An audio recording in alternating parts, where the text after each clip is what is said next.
Donc il nous manque une victime, on procède à la recherche. Branle-bas de combat sur le site d'ArcelorMittal à Fos-sur-Mer. Dans le cadre de la démarche de prévention des risques mise en place par l'industriel, un exercice plan d'opération interne s'est déployé lundi matin.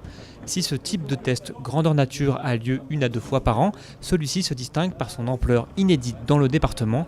210 personnes issues de l'entreprise, 70 membres du SDIS, 5 infirmières du SMUR de Martigues et plus de 40 véhicules de secours. Des moyens exceptionnels pour un objectif simple, améliorer la coordination entre Arcelor et les secours en cas d'accident majeur. L'exploitant maîtrise bien les process qui sont mis en œuvre dans le cadre de son exploitation, connaît bien les risques. Nous mettons notre technicité, nos secours extérieurs en œuvre avec cet exploitant comme conseiller technique. Le scénario de cet exercice, nombreuses victimes, simule l'explosion d'une conduite de gaz. Une quinzaine de personnes sont touchées par cet accident. Les services de secours doivent donc organiser la prise en charge des victimes avant de les diriger vers les centres hospitaliers locaux.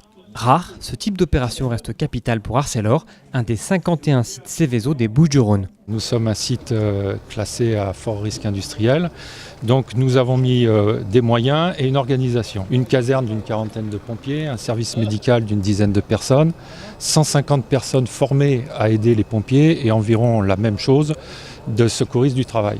Débuté à 9h du matin, l'exercice a pris fin aux alentours de midi. Bilan virtuel, 1 décès, 3 blessés graves et 6 blessés légers. Le dernier incident recensé sur le site de Fos, une inflammation d'un dôme de stockage de gaz, remonte à mars 2008. À l'époque, il n'y avait eu aucune victime.